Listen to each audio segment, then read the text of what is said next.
as you can see, this particular unit took a big hit in the corner, and I can only hope that the soldering station inside is okay. I realize that right now we're in the middle of a pandemic, and if you haven't heard about it, I don't know where you've been. So I realize there's a lot of people working really hard to move our stuff around from side to side of the country and so forth. And I only hope that this particular unit isn't broken, because if it's broken, then it's gonna cause triple work, where only a single job would have done. And so anyway, let's continue on with the unboxing. So I wish actually the seal was printed on, so we'd have some idea of whether or not it's been opened before. So just cut right there. We go.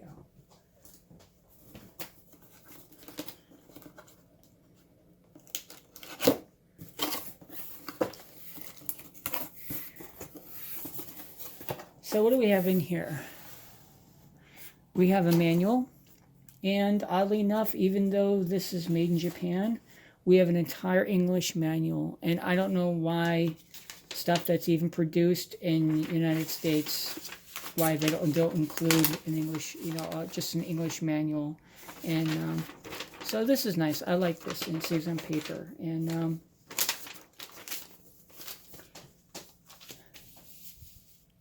so we have a manual. We have a plethora of tips here. I bought a kit that has a number of tips, and this is a T18B tip, and it's actually a fairly pointy tip, medium size. We have a T18I, which is a very small pointy tip, hopefully good enough for surface mount soldering. And we have a T18K, shape K. And this is kind of a knife edge, or a knife edge angled chisel tip. We have here a T18D-24, and so this is kind of a modern. This is kind of an average all-purpose soldering, like for soldering jacks and stuff like that, potentiometers and that kind of thing, and switches. And we have a fairly large tip. It's a T18D32, and this is fairly big. We have the soldering iron itself, and the soldering iron seems pretty svelte, and so it's pretty nice. It's plastic here. It's kind of a hard foam here. It's rubber here for the strain relief. It kind of has this old-fashioned DIN connector like you would expect in a Radio Shack joystick, and the wire seems it's likely silicone. It's pretty supple, and its bend radius is pretty small, so that's good. And it's got a little knurled thing to lock in the tips. And this is a FX-8801 26 volt is 65 watt ESD safe iron. And it has yet another tip, and it's kind of a small to normal size tip. You might even be able to do a little surface mount stuff, maybe wiping or something like that, where you drag soldering and that kind of thing. So there's yet another tip than what they included. We have the soldering iron base itself, and this is metal. Oddly enough, this is metal, and it has some plastic here. Apparently it's patented, so this is like die-cast, and it's got a little metal plate in here. Sounds like either aluminum or actually it looks more like either stainless or aluminum inside. There's a little sponge,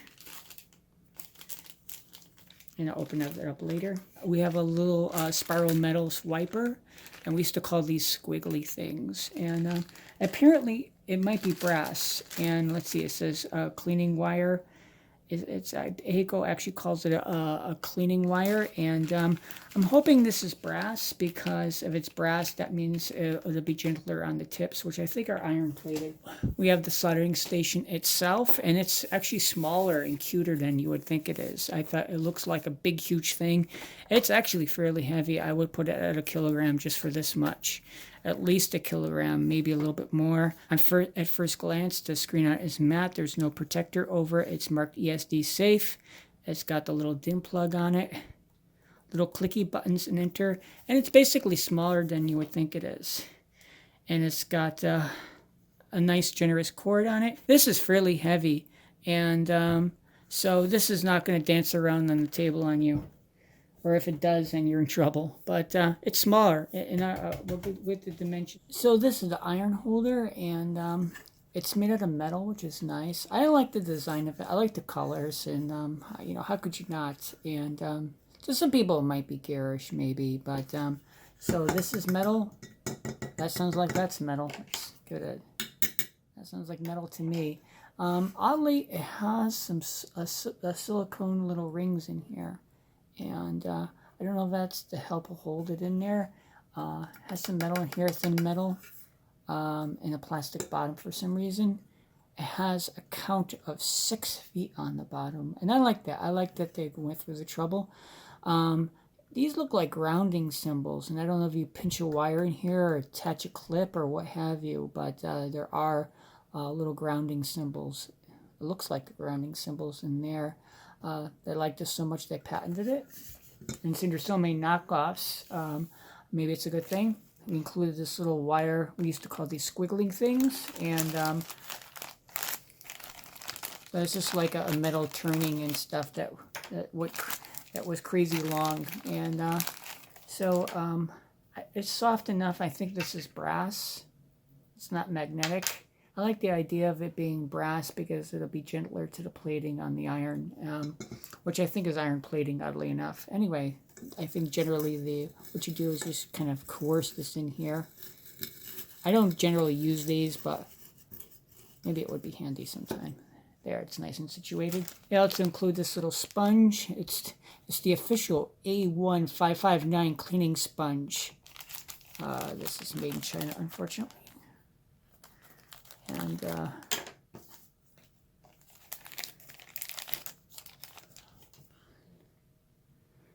it's a weird little sponge. It almost looks like natural sponge, but it may not be. It's like this gray synthetic sponge. Let's see how it takes that water, and oh, it takes it up really well actually. There we go. I use sponges more than I use the wire-based thing. Unless I mentioned if you get something really bad on there. I guess they give you extra tips to kind of wipe off your iron. I worry about tearing though. I wish this wasn't so close to the end. But I'll probably use it here more than here. I guess the idea is you can put it inside of here. The little stand is roughly 160 millimeters long. And probably about 80 millimeters wide. And I've got an offset on this. So it's probably about almost 100 millimeters high. I got a little offset. It's kind of hard to work around. And so it's not too big. And my hands are kind of average size if you averaged out male and female hands. The soldering iron is the FX-888D and it's 26 volts, 65 watts, ESD safe. And I'm glad that the soldering iron is actually a little smaller than it looks like in the picture. And how small is it? Let's take a look. So let's do this metric. So the tip portion, the hot portion, is about 70 millimeters long. The cool portion is probably about 115 millimeters long without the strain relief. The handle part of the soldering iron is about 20 millimeters in diameter. If you have huge hands, maybe this would be a little bit small, but I think to do really detailed soldering, this is a good size for me. It feels pretty comfortable in hand. Maybe the foam grip could have gone up a little further, but then they couldn't put their name on it. And unlike the stock photography, you're generally not supposed to hold a soldering iron like this. This is not good. And we've all seen these pictures, and no, you don't want to use a soldering iron like this. And I feel sorry because I'm sure the model didn't have any instructions on how you're supposed to hold it. And on this end, we've got a good old-fashioned DIN plug, and it's got 6 pins on it. It's keyed. It's kind of retro, but if it works, it works. As long as I don't have to solder these things together, because these things are a pain. Anyway, the cord seems really supple, and it's capable of taking a fairly tight radius. It seems that cables and hoses will kind of give you an idea of their bend radius, their minimum bend radius. And so this is the minimum the bend radius is about 30 millimeters. So it's pretty flexible. This is the base unit. It has more or less a matte covering over the LED display. It has 2 membrane buttons, which actually feel pretty good for membrane buttons. I'm not a big fan of membrane buttons, and of course, I wish we had a down button on here. I don't know why they did that. As a buyer, user interfaces are important to me rather than, you know, more or less thrusting whatever paradigm that you might have onto the consumer, and one button would only cost a few pennies more on this particular product.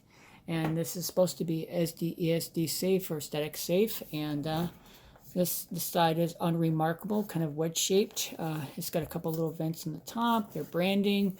I wish the cable was IEC, because well, if the cable broke, what are you going to solder it with? You know, your station is down.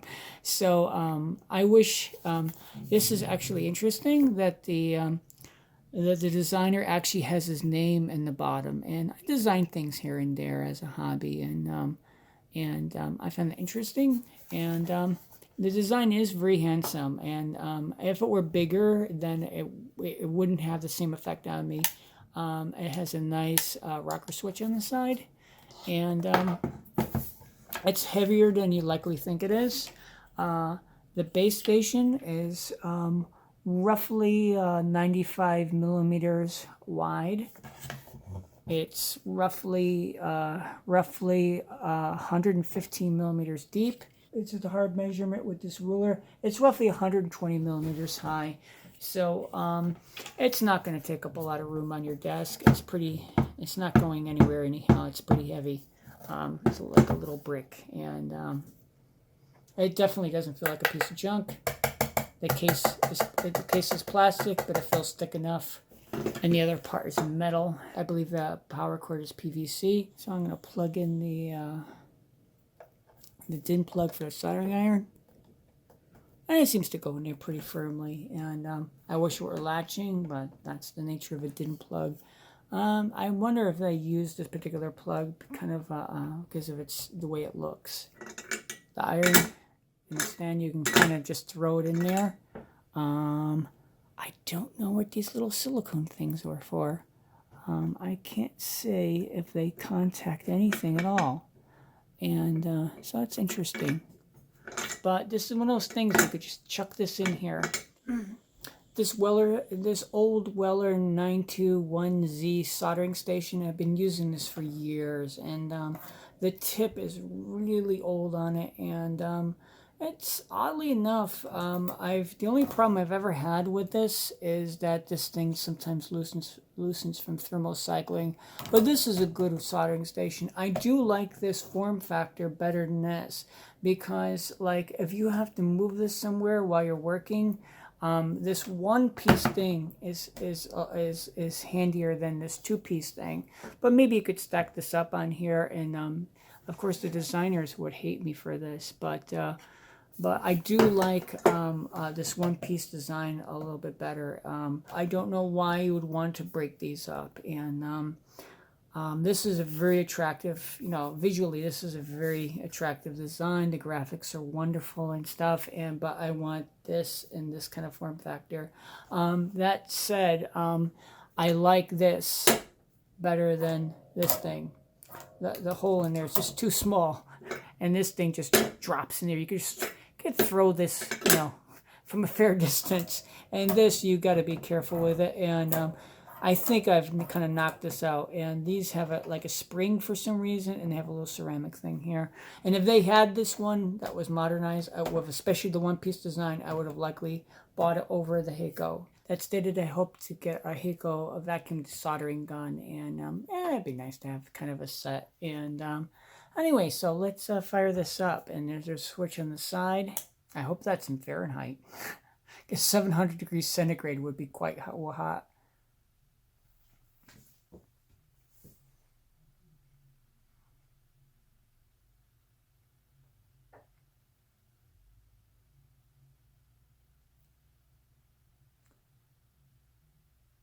Wow, that's pretty fast. Wow. I had seen somewhere how to set the temperature, and it's not too bad. So to set the temperature, you hold down the enter button, and then this starts flashing, and then you set the temperature you want. Like let's try 575, 6, 7, 2, 3, 4, 5, and then it'll probably be on its way cooling down. I think I had the other one set to probably about 600 degrees Fahrenheit. So let's just set it for that. We'll hold it down for a bit. It's 6.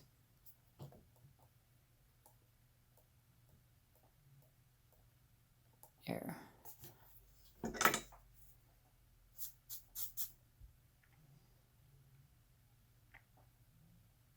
And we're melting solder. The setup I have is very unergonomic, and anyway, I just try to get both pieces, both the pin and the pad, hot, and get some solder on there. As we saw, that changing the set temperature turned out to be, you know, okay. I wish there was a third button, because you could just reach over there and push up or push down, and that would be nice if it could bump up by, you know, like 25 degrees at a time, or maybe 10 degrees Celsius or 5 degrees Celsius. So that worked out pretty good, changing the temperature. However, apparently there's a way that there's this preset mode, and apparently there's some presets, which I've never seen. Apparently you can use the presets and even change the presets with your own presets. But from what I've been reading online, and some people are going to send back their stations because they couldn't access these modes, it seems like you have to go to some chicanery to get into this mode. I believe it's you've got to hold them a button while you turn it on, and I find that exceptionally difficult, and I don't want to get into that right now. So I'll just, for now and probably forever, I'll probably just fumble through and change the temperature manually, and think really hard before I buy another Hakko product. Anyway, so but I knew this this product was lacking in its user interface, and really I'm buying it for its temperature stability. So I should have to keep on reminding myself that. But why they would do this, and actually, to tell you the truth, it's not easy to even get to this mode using these instructions, and I don't know why they would put the customer through that. And anyway, there also apparently is a way that you can adjust the calibration of this. So this is pretty sophisticated. You get into this adjust mode, and if you see that, I would back out of it, and or shut off the unit. And I don't think, you know, for me, I don't want to be calibrating this right off the bat. There's apparently also a way that you can lock this whole unit up and restrict it, and password protect it, or as such, and you have this alphanumeric kind of thing. And so this might be kind of a trap for some people, and I can see why some companies would like to do it. And this is kind of a semi-professional class soldering station, and at the same time, this worries me a little bit. Hakko FX-888D kit I bought came with a number of tips. It came with a fine conical tip, a medium conical tip, pretty decent wedge-shaped soldering tip, another conical tip, larger, and a large wedge-shaped tip, and this kind of it almost looks like a wood burning tip. I could see them trying to include a number of tips. I don't really like the conical tips. I wish these were finer wedge-shaped tips, and maybe one conical, and maybe this size. I know it's harder to make wedge-shaped tips, but I would rather have a wedge-shaped tip than a conical tip. I mean, it's easy to turn this on the lathe. So I feel shortchanged having two conical tips in the kit. This is how the Hakko FX-888D handpiece looks without a tip on it. And you take the tip and you install the tip over the ceramic part, trying to be careful not to break it. And then there's a little tube and a knurled ring assembly that slides over the end like that. And then we just tighten up the knurled ring, like so. And it seems to stay tight. I thought it would be a good idea to do a higher temperature, a higher thermal mass soldering test. So I'm going to change the temperature on the soldering iron. I'm going to put it up to 750, like so. And we'll see how long it takes to climb up to 750. It's pretty quick. And a lot of people who work on guitars solder potentiometers. Unfortunately, I shot this yesterday, and so instead of soldering on a wire, I'm going to desolder a wire from a pot. And I've got a little socket here just to hold this for me. And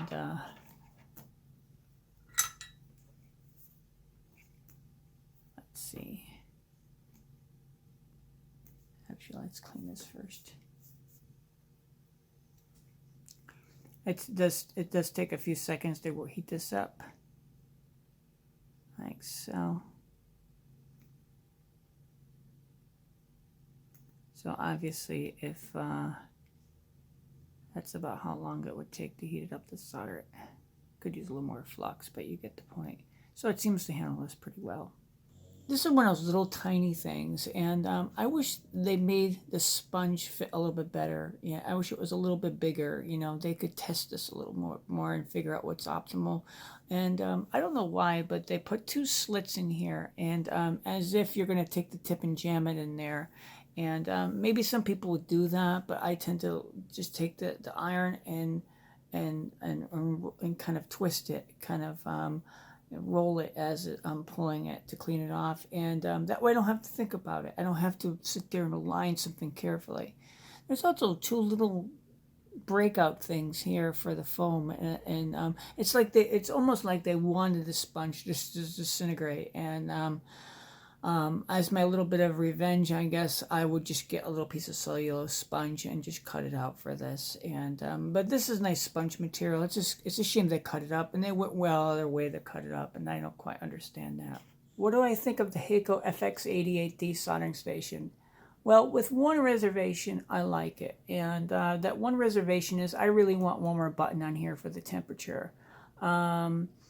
They kind of, I don't know why they put so much effort into working on this entire system to lock people out, so the temperature can't be adjusted. And this is still kind of at a semi-professional price point. Some of the people who use this are going to be hobbyists and so forth. And rather than them going through the bother of doing that, I wish they just put one more button on it. And I'm sure they could work it into the design. I'm sure there's room on here just to spread these 2 ones out and put one in the middle. And there's an entire thing for pre-selected temperatures. As far as I'm concerned, that's an utter fail. It's a total fail. So I've soldered probably 100 surface mount connections with this and some regular ones. And I like the size of the iron. And it's not too beefy and it's not too wimpy.